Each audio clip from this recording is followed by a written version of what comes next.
오늘도 피해 보상에 관한 말씀입니다. 오늘은 도둑질하는 그런 어떤 자의적인 피해에 대한 보상이 아니고 비록 내가 유발시켰지만 의도성이 없는 남에게 끼친 피해에 관하여 보상하는 두 가지 경우에 대한 말씀을 우리가 보고 있습니다. 살다가 보면은 이런 일이 꽤 있죠. 내가 의도한 게 아니고 근데 내가 유발된 건 맞아요. 그래서 보상하려고 하니 좀 과도하고 또 안 하려고 하니 내가 유발되었고 그래서 곤란한 그런 경우가 있는데 하나님은 어떻게 말씀하시는가? 오늘 두 가지 경우를 먼저 살펴보면서 중간중간에 우리의 경우도 한번 살펴보았으면 합니다. 자, 먼저 첫 번째 경우는요. 어떤 사람이 자기 가축을, 짐승을 들에 가지고 가서 자기 밭에나 포도원에서 이렇게 먹이고 있다가 이 짐승이 다른 사람 밭이나 포도원에 가서 그 순을 따먹거나 곡식을 먹어서 피해를 준 경우에 하는 보상에 관한 말씀입니다. 어릴 적 저희 집에도 소가 있었어요. 저희 집은 고령이라는 아주 촌동네 중에서도 촌이었습니다. 그래서 마을 사람들도 집집마다 짐승들이 있었어요. 소도 있고 염소, 닭, 개 참 다양하게 있었는데요. 저희 집은 이제 제가 어리고 할머님이 저를 키우고 있었기 때문에 이제 꼴을 배지를 못하고 하니까 집에서 사료를 먹이고 있었죠. 그리고 이제 옆집에 농사 짓는 할아버지 할머니가 있어서 그 짚을 좀 사서 그 집 그 짝두로 썰어가지고 이렇게 소에게 꼴로 먹이곤 했던 기억이 납니다.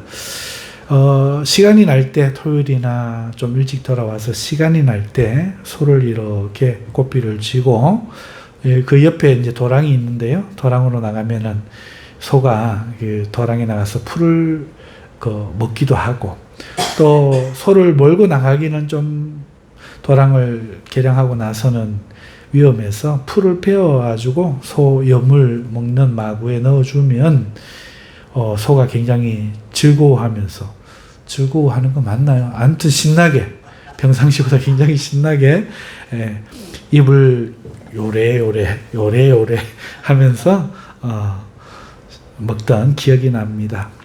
참 좋아했던 것 같아요. 자, 그런데 마을 사람들은요, 농사를 짓는 사람들이어서 이렇게 학교 갔다 오다 보면은 소를 끌고 나와서 자기 논이 있는 신장로까지 나와서 그 논 주변에, 밭두렁 주변에 말뚝을 메어 놓고 그 풀을 뜯기는 것을 제가 자주 보았습니다. 소는 이렇게 한번 묶어 놓으면 그거를 막 힘으로 풀고 도망가는 일은 잘 없어요. 혹가다 한 번씩 그런 경우가 있긴 있는데 어떻게 도망갔는지는 모르지만 그때면 마을 이장님이 방송을 하곤 했습니다. 조신의 소가 풀려서 찾고 있습니다. 보신 분 연락 주시면 감사하겠습니다. 이런 방송이 간혹 들리곤 했었습니다. 근데 흔하지는 않았어요. 반면에 염소도 있었는데 염소는 성질이 정말 한 곳에 매여 있지 않아요. 어떻게 하든지 막 그걸 빼갖고 도망갑니다. 그래서 아이들이 주로 이렇게 손에 잡고 도랑으로 이제 다니면서 풀을 뜯기는데 원체 힘이 세가지고 놓치기라도 하면 그걸 잡겠다고 애들이 이리저리 뛰고 그랬던 기억이 나요. 자, 이스라엘도 농사를 짓는 농경 시대에 또 원래가 유목민이었잖아요. 그런데 이제 가나안 땅에 와서는 그 양을 치는 일이 좀 천시받았어요. 농사를 짓는 그게 굉장한 뭐라 그럴까 이렇게 중요한 산업이 되었죠. 우리나라가 이제 4차 산업, 3차 산업, 1차, 2차 산업을 거쳐서 3차 산업으로 가고 이렇게 할 때 그 미국에서, 일본에서 유행하던 그런 것들이 우리나라에서 유행을 하는 것처럼 애굽 사람들이 농사를 짓거든요. 그러니까 유목민들을 좀 천하게 봐요. 아주 좀 이렇게 그건 없는 사람들, 베두인 같은 이런 사람들, 사막에 사는 사람들이나 하는 좀 천한 직업으로 보는 경향이 있어요. 그래서 이 이스라엘 백성들도 마찬가지여서 농사는 늘어가고 이제 이 목축은 점점 줄어가지요. 하지만 집마다 젖을 짜기 위해서든지 뭐 경제적인 이유든지 여러 가지 이유로 양과 소를 치곤 했는데요. 그래서 이제 많지 않기 때문에 이 대규모 목축을 한 사람들은 전부 목동을 구해가지고 이제 방목을 하지만 그렇지 않은 사람들은 소나 양, 염소를 데리고 자기 밭이나 자기 포도원에 데려가서 풀을 뜯기는 것이 다반사였습니다. 그런데 그렇게 하다가 농사에 이제 뭐 가지순도 치고 또 여러 가지 하다 보면은 이제 소가 풀린 줄 모르고 가축이 풀린 줄 모르고 있을 때가 있지요. 그럴 때 이제 남의 밭에 들어가서 피해를 줄 수가 있는 일입니다. 자, 그러면 그 피해에 대해서 보상을 해야 합니다. 근데 이 보상에 대해서 하나님께서 꼭 배상해라 이렇게 법으로 아예 만들어 버리셨습니다. 왜 그런가 하면은 이런 일도 있을 수 있죠. 피해를 본 밭주인이 굉장히 착합니다. 사람이 착해요. 자, 그러면은 어떻게 합니까? 물려달라고 말하기가 마음은 속상하죠. 속상합니다. 그런데 착해서 그렇게 말 못하고 아이고 놔주세요. 일부러 그런 것도 아니고 짐승이 그랬는데 그걸 어떻게 하겠어요. 이렇게 말이라도 이렇게 하는데 그러면 착한 사람만 있는 거 아니죠. 아유 내가 그래야 되겠습니까? 어떡하든지 보상하겠습니다. 이래야 되는데 그래요? 이러고 입술 닦는 사람이 있단 말이죠. 그런 것도 있지만 또 이렇게 안 착한 사람도 있을 수 있어요. 반대로 그런 사람을 아예 이용하고 그런 심리를 알고 보니까 저 집은 성실해. 자기는 게을러서 농사가 지금 비리비리한데 저 집은 잘 되는 거야. 아침마다 막 성실하게 하니까 걸음을 주고 하니까 잘 되는 거야. 그러니까 소를 슬그머니 양을 슬그머니 염소를 슬그머니 풀어가지고 가서 끄어먹게 한 거죠. 이런 사람이 있을 수도 있는 겁니다. 남의 농사 망치게 하려는. 그래서 하나님께서는 이런 법을 정하시는 거지요. 또 반대의 경우도 있습니다. 내 소가 내 양이 가서 피해를 줬습니다. 근데 피해가 얼마 안 되는 거예요. 그런데 이번에는 밭주인이 악해가지고 화를 내면서 막 동네 주민들 여기 좀 나와 보이소부터 시작해갖고 낯이 내가 염소가 막 이러면서 막 1년 농사 다 손해배상해라 이런 경우도 있을 수 있잖아요. 나쁜 사람은 어디에나 있거든요. 그래서 하나님께서 뭐라고 이야기하는가 하면 이유를 막론하고 내 소를 먹이다가 남의 집에 가서 피해를 줬으면 자기 밭의 가장 좋은 부분 전부로 말하는 게 아니에요. 내 농사 중에 그 집에 가서 요만큼 피해를 줬어. 그럼 내 농사의 가장 좋은 부분만큼 배상해라. 여기 결실은 그 사람 줘라는 거죠. 그렇게 해서 이 모든 분란이나 악한 자가 착한 자가 이런 것들을 이용하는 것들을 아예 막고 마음에 속상함 여린 사람이 보상 못 받는 경우도 막고 우리 이렇게 하나님이 이런 부분까지도 이렇게 생각해갖고 법을 주십니다. 자, 이 하나님의 법이 참 재밌습니다. 하나님께서 의도성 없는 이 피해에 대해서 적절한 대책을 세워주기를 원하심을 우리가 볼 수 있죠. 자, 이제 두 번째 경우를 보면은, 농사를 짓는 가운데서도 이런 농사 짓는 환경에서 일어나기 아주 쉬운 예죠. 우리나라에서도 이런 일이 빈번하게 일어나는데요. 바로 불을 피웠다가 불이 붙는 경우입니다. 우리나라에서 겨울이나 초봄에 논두렁이나 밭두렁을 태우는 경우가 예전에는 흔했는데요. 병충해도 예방하고 또 농사가 잘 되기 때문에 그런 것들을 또 태웁니다. 그 논벼했던 것들을 갈아엎기도 하지만 불로 일단은 다 태워가지고 한번 갈아엎기도 하죠. 하지만 해마다 이런 논두렁, 밭두렁 태우는 것 때문에 산불이 엄청 많이 일어납니다. 그래서 우리나라에 보면은 겨울부터 봄까지 산불 조심 해가지고 감시위원들을 산마다 다 세워가지고 마을마다도 다 그걸 지키게 할 만큼 산불이 이 논두렁, 밭두렁 태우는 일로 참 많이 일어나는데요. 자, 이스라엘도 마찬가지입니다. 이스라엘은 아까 말씀드렸지만 목축은 점점 이제 지는 산업이고 그 농사가 이제 많이 이제 더 사람들이 원하는 그런 것이 되었는데 우리나라처럼 벼농사를 하는 게 아니죠. 논이 있는 게 아니라 그 나라에서는 주로 그 기후에 맞는 농사를 하는데 첫 번째는 주식이 되는 밀농사입니다. 밀농사. 밀농사 그러면은 예루살렘의 베델 이런 쪽에 보면은 밀농사를 많이 했죠. 그리고 이제 곳곳에 하고 있는 이 포도농사. 포도농사가 참 이스라엘은 팔레스타인 그 지형이 포도가 정말 달고 맛있습니다.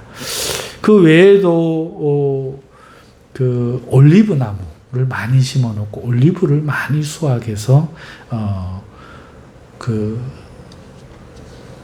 기름도 거두고 여러 가지 일로 쓰죠.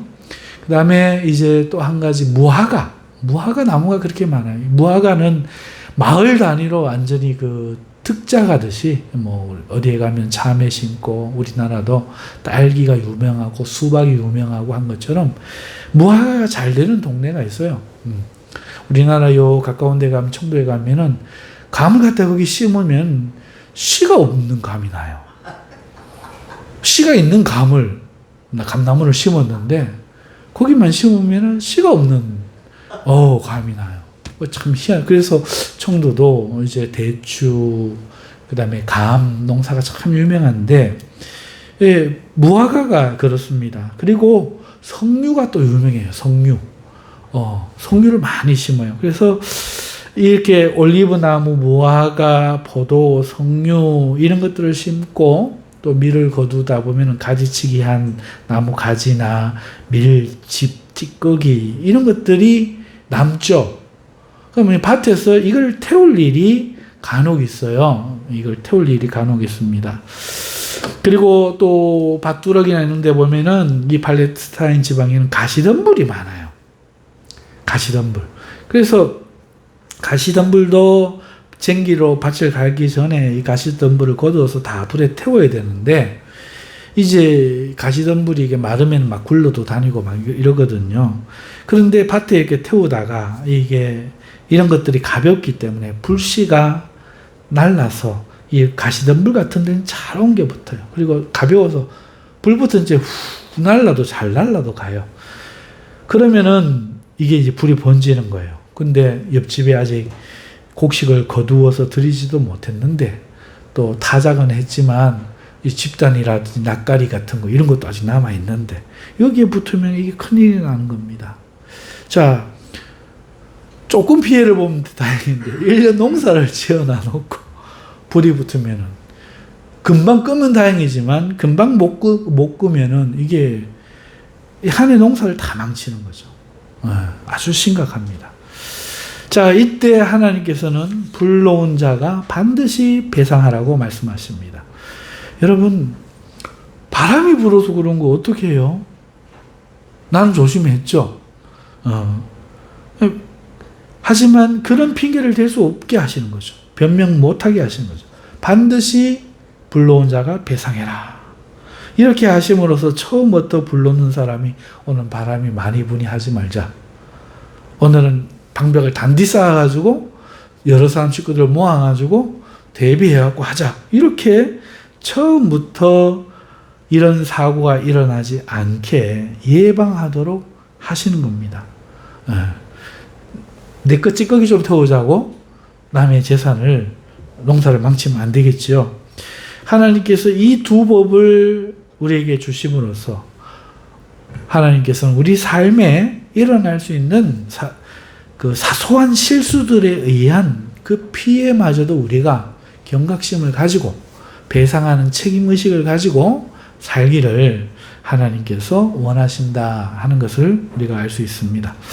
전혀 의도성이 없이 일어나는 일이라 할지라도 반드시 배상을 해야만 하며 경각심을 가지면 예방할 수 있다는 것이죠. 그래서 하나님께서는 그렇게 미리 조치하시며 또한 이런 작은 실수를 가지고 누군가가 과도하게 배상을 요구하는 이런 일조차도 없도록 이제 하나님께서는 악을 차단하는 차원에서 이렇게 법을 두 가지를 말씀해 주심으로써 이것으로 나머지 우리 삶에서 일어나는 다른 일들에까지도 이 원리를 적용하여 우리가 행할 수 있도록 그렇게 표준을 삼아 주신다는 것을 알 수가 있죠. 자, 이런 법을 보면서 이런 생각을 하게 돼요. 하나님은 참 우리 사소한 일까지 관심이 참 많으시다.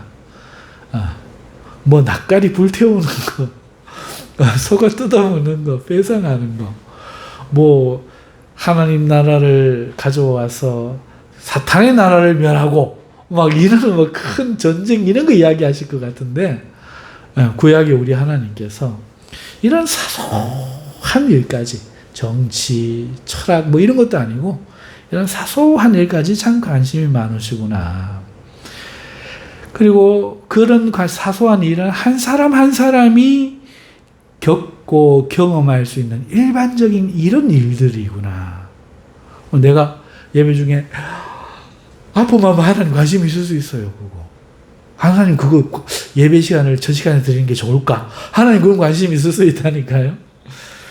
하나님은 한 사람 한 사람이 겪고 경험할 수 있는 일들에 대해서 관심을 가지시고 배려하시고 챙겨주시고 대책을 세워주시기를 원한다는 생각이 강력하게 듭니다. 하나님의 관심이 저 밖에 뭔데 인간의 일은 아닌 아주 우주적인 차원 이런 게 아니고 인간의 일이라는 거죠. 우주의 먼지 같은 존재가 우리 인간일 텐데 마치 하나님께서는 그런 큰 일들이 자기 일이 아니라 사소한 우리의 일이 자기의 일인 것처럼 여겨주시는구나 하는 그런 생각이 듭니다. 그러면서 저는 이런 생각을 해봐요. 야, 이런 분이 우리나라 대통령이 되시면 어떨까? 야, 정말 아무 걱정 없겠는데 살만한 세상 되겠는데 안 그렇겠어요? 이런 것까지 생각을 해주시는 분, 법을 정하시는 분, 그분이 행정이나 공부나 이런 건 또 얼마나 세심하게 잘 해주시겠어요. 그래서 시간이 지나면 지날수록 와, 우리 지금 겪고 있는 이런 어떤 문제들, 방치되고 있는 문제들이 해결되어 가고 우리나라는 정말 살기 좋은 나라가 되겠구나 이런 생각이 듭니다. 그런 나라에서 우리가 나라가 되면 하나님이 대통령이 된 나라가 되면 우리가 이렇게 주위를 둘러봐도 어디를 둘러봐도 정말 그 나라는 평등과 자유가 의무와 권리를 품은 채 있지 않을까. 그냥 막 평등, 자유 이게 아니고 의무도 권리도 품은 평등과 자유가 어디든지 어느 나라 어느 구석이든지 어느 집단이든지 있고 어디에도 억울함과 압제가 사라지지 않을까. 이런 생각이 드는 거예요. 강한 자가 약한 자를, 집단이 개인을, 돈 많은 자가 돈 없는 자를 압제하고, 교묘한 수법으로 배상하게 하고 보상해야 하고, 지는 갚지 않고, 이런 일은 사라질 거다. 왜? 이만큼 세세하게 관심을 가지시는 분이 우리 대통령이시니, 우리 하나님이시니, 그런 세상이 되지 않을까, 이런 생각이 드는 겁니다. 우리 경제가 빈익빈 부익부로 치우치는 그런 경제가 아니겠죠. 그런 세상에서는 작은 돈이라도 가치 있게 쓸 수 있는 세상이 아니겠습니까? 어떻게는 돈이 남아 돌아서 막 밭에 보크레인 가지고 막 묻어놓고, 요번에 코인 만들어가지고요. 미국에 지금 3조 얼마를 내고 지금 미국에서 재판받는 못이 있지 않습니까? 여러분, 그 돈이 누구 돈입니까? 전 국민들이 코인한다고 집어넣은 돈이에요, 그게. 그냥 컴퓨터로 뭔가 코인이라는 걸 하는 개념을 만들어갖고 어떻게 해가지고 돈을 번 거야. 그 어마어마한 돈을. 주식은 안 그렇습니까? 이 욕심 때문에, 돈 벌고자 하는 욕심 때문에 누군가 만들었단 말이에요. 없는 돈을 외상으로 땡긴 거와 마찬가지죠. 물건도 생산하지 않으면서 선결제 받고 물건 주겠다 하는 거 아닙니까? 그러니까 이 사람이 비빔밥 얼마예요? 5,000원인데 5,000원 먼저 주시면 내가 5,000원 뒤에 줄게요. 그런데 수요가 한 5명밖에 없는데 10명이 몰렸어. 5,000원짜리 살려고 먼저 돈 줬던 사람이 이거 10,000원에 팝니다. 그러니까 막 누가 10,000원 사면, 그럼 20명이 배고픈 사람이 또 왔어. 아, 이거 50,000원에 팝니다. 이래갖고, 그게 주식하고 뭐가 달라요? 이렇게 하니까 안 와닿습니까? 저 축구 대한민국 한일전이 펼쳐지는데, 아니 그 티켓 값을 5만원을 사갖고 30만원에 판다. 이런 것과 뭐가 다릅니까? 이 회사의 가치를 딱 그 가치로 받았다가 내가 돈 필요할 때 그걸 바꿀 수 있다. 단지 이거는 이 기업의 재정을 좀 미리 주는 것뿐이다. 이 정도로 하면은 아무도 자살할 일 없죠. 그걸로 돈 벌 일 없죠. 하지만 누가 그걸 하겠어요. 하지만 5만 원짜리를 30만 원에 팔 수 있으니 매점 매석하는 것이죠. 주식을 하고 코인을 하는 것이고, 많은 젊은이들이 목숨을 버리는 것인데, 잃는 것인데, 지금 자가 사업을 하시는 분들이 많은 어려움을 이 나라에 지금 겪고 있대요. 우리나라의 개미 주주들이 지금 우리나라를 떠나고 있다. 한국에서는 도저히 살 수가 없다. 그래서 외국의 다른 종목으로 이제 눈을 돌리는 이런 처지가 지금 되고 있는데, 하나님이 우리 대통령이시라면은 이런 거 방치 안 합니다. 이런 사업을 허용하지 않죠. 고리대금업자 이런 거 발목 붙이겠죠. 그래서 돈이 많으니까 누구는 돈으로 쓰레기 같은 짓을 하고, 누구는 돈을 벌어도 이거 가지고 가치 있게 쓰지를 못하고 맨날 허덕이고. 그래서 하나님이 대통령이 되면 우리가 빈익빈 부익부로 치우친 이 경제 속에서 돈의 그 가치가 변질된 이런 일이 없고, 작은 돈이라도 정말 가치 있게 쓸 수가 있겠다. 그런 세상에 사는 부자는 지금 부자와 다르겠죠. 누릴 수 없는 것을 혼자 지금 우리들처럼 막 누리는 그런 부자가 아니겠죠.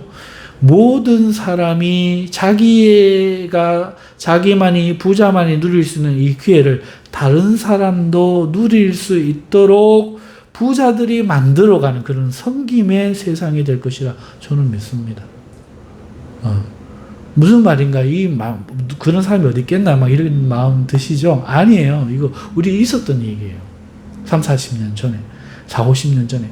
새마을운동하고 막 그럴 때 도시에 나가서 사업을 해서 운송업을 해서 뭐 돈을 번 사람들이 좀 있었거든요. 그 시절에 집에 오면 얼마든지 젊은 사람들이 그라나다, 그랜저 뭐 이런 거 타고 올 수 있단 말이에요. 외국 차 타고 올 수 있단 말이죠. 그래도 젊다는 이유로 그거 안 했죠. 안 하고 마을에 뭐 해드렸습니까? 노인정 지어드리고 마을 회관 지어드리고 예, 마을에 우물 파드리고 예, 수도 놔드리고 그랬잖아요. 그러면 그 아들 칭찬하고 누구네 아들이 해갖고 우리 마을에 마을 회관 지어준대. 그 물건 반장 지어준대. 뭐 그렇게 앞에 도로 닦아준대. 그런 거죠. 하나님 나라의 부자는 돈의 가치가 모든 사람이 작은 돈도 쓸 수 있는 그런 경제 관념 속에서 자기 혼자 특별하게 누리는 그런 소비가 아니라 모든 사람들이 더 나은 삶을, 더 나은 누림을 가질 수 있도록 기회를 만드는 그런 것을 통해서 칭찬을 받고 존경을 받는 그런 돈 쓰는 씀을 쓸 수 있는 세상이 될 것이라 저는 그런 생각이 드는 겁니다. 뿐만인가요? 우리 하나님 같은 분이 대통령이 되면은요, 지금 정치인들 아무도 책임 안 져요. 대통령 책임 안 져요. 지나가면 끝입니다. 집단으로 몰아붙이면, 의석수 많이 차지하면은, 언론을 많이 장악하면은 이기는 거예요, 무조건. 이런 거 안 돼요. 우리 하나님이 대통령이 되면은, 어느 한 사람도 자기 책임을 회피 못 할 거다. 왜? 자기가 키우는 가축조차도 책임지게 하는데, 이런 분이 대통령인데, 아니, 누가 있어서 자기 책임을 면할 수 있겠어요? 그러니, 함부로 공격하지 않고, 공략하지 않고, 함부로 잠깐의 자기 이익 때문에 뭔가 사업을 만들어서 추진하지 않고, 돌다리도 두들겨보면서, 이거 참 해도 되는가 물어보면서, 정치하고, 일을 하고, 이런 세상. 그래서 잘못되었을 때는 책임을 질 각오를 하고 하는 이런 세상. 그래서 함부로 반장하겠습니다. 안 나타나고, 함부로 국회의원 하겠습니다. 안 나타나고, 함부로 나 이 사업하고 싶습니다. 나타나지 않고, 거기에 사명이 있는 사업. 이것으로 내가, 이 좋은 사업 내가 해서 우리 국민들 먹이겠다, 입히겠다. 우리나라에 이거 꼭 필요하다. 이런 사람들이 사업을 하고, 정치를 하고, 대표를 하고 하는 이런 책임지는 사회. 우리 하나님 대통령 하시면, 한 분만 하시면 이런 일이 이루어지겠다. 우리 하나님 장기 집권하기를 바랍니다. 이런 세상이 되면요, 자기 권리로 상대의 권리를 박탈하는 그런 일은 없을 것 같아요. 내 권리를 주장하기 전에 내 권리가 상대의 권리를 빼앗지 않는가? 내 기회가 상대의 기회를 빼앗지 않는가? 완벽할 수는 없겠지만, 내 소가, 내 바람이 불어서 불씨가 날려도 책임을 지는데, 어떻게 자기 권리라고 남의 권리를 박탈하고 짓밟는 그런 세상을 하나님 허락하시겠어요? 절대로 허락하지 않으시겠죠. 그리고 또 한 가지 속 시원할 거는, 숨은 악이 정의의 탈을 쓰지 못하는 세상 될 거다. 하나님이 그 신약을 딱 들어보시고, 정의의 탈을 쓰고, 말로는 좋은 말 하면서, 인간적인 말 하면서, 인정하고 하면서, 뒤로는 악을 추구하는 이런 사람들은 하나님한테 다 걸릴 것이다. 이게 정말 속 시원하지 않아요? 이게 정말 속 시원하지 않아요? 가짜 교주들, 가짜 교주들, 가짜 정치인들, 가짜 종교인들. 이 정말 필요한 일이거든요. 속 시원한 일이거든요.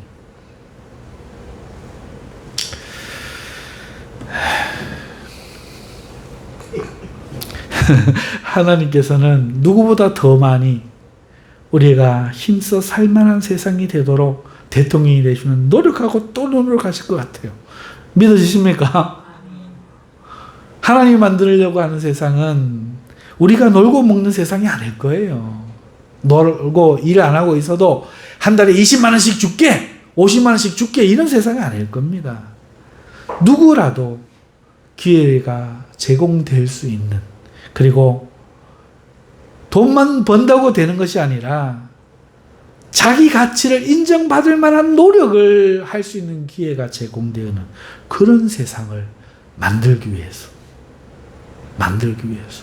하나님께서 얼마나 힘써 일하실까 이런 생각을 합니다.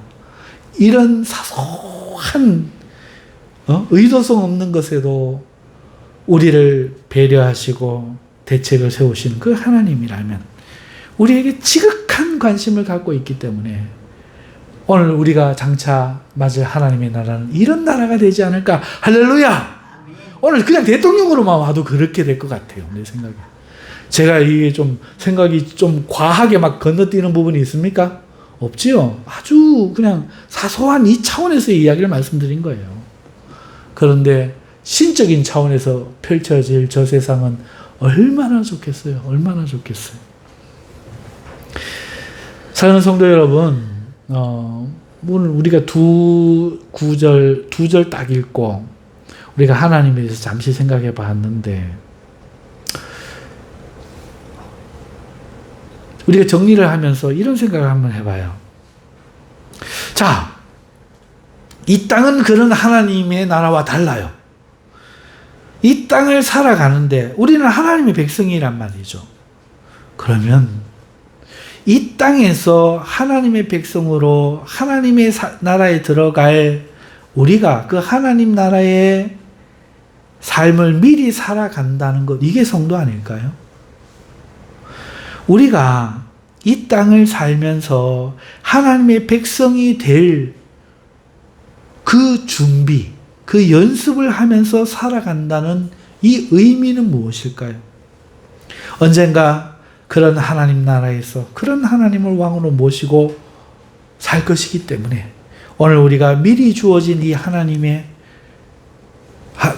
이런 분이다라고 보여진 이 하나님을 우리 아버지가 이런 분인데 내가 이러면 안 되지 하는 이런 아주 일반적인 생각으로 하나님이 이런 분이니 현재 이 땅을 살아가는 우리는 그럼 어떻게 살아야 하는가 이걸 우리가 생각하게 되잖아요.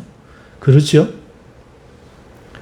어쩌면 그렇기 때문에 우리 신앙은 이런 관점에서 보면은 천국의 삶을 예행 연습하는 거 아닐까 이렇게도 해석할 수 있을 것 같습니다. 여러분 사자 새끼가요 이렇게 보면은 부모가 잡아온 먹이를 데리고 놀아요. 예. 다 안 죽여갖고 데려오면은 그거 데리고 놉니다. 사냥 연습을 합니다. 근데 굉장히 서툽니다. 네, 굉장히 서툴러요. 하지만 그 노는 게 비록 놀이로 보여도 그것은 훗날 큰 사자가 될 예행 연습인 거예요.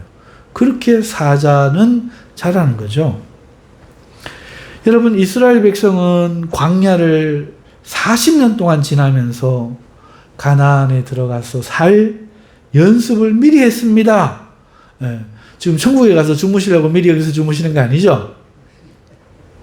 400년 몸에 밴 이 애굽의 종살이의 이 습관을 그 광야 생활에서 떨쳐버리고 자유인이 가져야 할 이 자유인의 마음가짐 시켜서 하는 게 아니라 스스로의 주관과 자율적인 가치관으로 살아가는 이 자유인의 마음가짐과 가치관을 그 광야에서 미리 연습한 거죠. 아무것도 없는 데서 연습한 거예요. 어쩌면 오늘 우리는 애벌레가 나비가 되기 위해서 옛 몸을 버리는 과정을 살아가듯이 오늘 이 세상의 삶의 방식과 본질을 버리는 과정을 가지면서 하나님 나라에서 살아갈 삶의 방식을 미리 준비하는지도 모르겠습니다. 나의 권리만큼 남의 권리도 소중하며 남이 책임을 회피지 말아야 한다고 생각하는 만큼 나의 책임도 다할 줄 아는 사람, 남의 실수를 기회 삼지 말아야 하는 것만큼이나 나의 실수를 인정하고 책임질 줄 아는 사람, 그런 사람이 되도록, 천국 사람이 되도록 오늘 이 땅에서 어쩌면 이 말씀은 우리를 사자의 새끼처럼 예행 연습시키는 것은 아닐까 이 생각을 해봅니다. 참 좋은 하나님을 우리는 두 눈으로는 볼 수 없지만 오늘 주시는 이 말씀 속에서 하나님이 어떻게 좋으신가 하는 것은 짐작 가능해 보이지 않습니까? 하나님은 결단코 우리에게 피해를 주지 않을 분이 분명합니다. 자기의 책임을 회피할 분이 전혀 아니고 변명할 분이 전혀 아니고 자기의 책임을 다할 뿐이며 선이든 악이든 충분히 보상할 분임을 우리는 믿지 않습니까? 그렇기에 이 땅에서 우리가 주를 위해 작은 희생도 이런 책임지는 이런 작은 것까지도 우리 주님께는 잊혀지지 않고 주님이 반드시 갚아주실 것이며 하나님의 이름을 위해 우리가 피해본 것이 있다면 결탄코 그가 잊지 않고 갚아주실 것임을 그것도 책임지시는 거니까 믿습니다. 나아가 우리 작은 수고가 어찌 하나님께 기억되지 않겠습니까? 우리가 이 땅에서 하는 것은 이 예형 연습이라는 것은 어찌 보면은 사자새끼의 어설픈 그 발짓, 뒤뚱거리는 몸짓, 위험이라고는 찾아볼 수 없는 표현, 이렇게 어설퍼 보일지 몰라도 오늘 우리가 책임을 지고 오늘 우리가 작은 일에 정직하고 선을 행하려고 노력하고 믿음으로 하나님을 바라보며 사는 이런 신앙의 행동들을 마침내 우리를 하나님을 닮은 사람들로 만들어 갈 것임을 우리가 소망해도 되지 않겠습니까? 그게 우리가 애벌레를 통해서 나비를 바라보는 것과 같은 이치지요. 사랑하는 성도 여러분, 그렇기 때문에 오늘 우리가 하는 행동들 좀 어설퍼도 생각대로 잘 안 돼도 포기하지 마시고 주의 말씀대로 순종하고 사실 수 있기를 주님의 이름으로 축원합니다. 천국의 여행 연습과 같다 생각합니다. 사랑하는 성도 여러분, 이 땅을 살아도 하늘의 길을 걸어가시는 여러분 되시기를 주님의 이름으로 축원합니다. 기도하겠습니다. 거룩하신 하나님, 하나님의 자녀로 태어난 것을 믿게 하시고 갚으시는 하나님을 바라보게 하시고 오늘 우리에게 주신 하나님 말씀을 순종하는 이 일을 하나님이 우리 생각에는 어설퍼 보여도 하나님이여 소중하게 여기고 받아들이고 믿음으로 실천할 수 있는 우리가 다 되게 하여 주시옵소서. 예수님의 이름으로 감사하며 기도합니다. 아멘.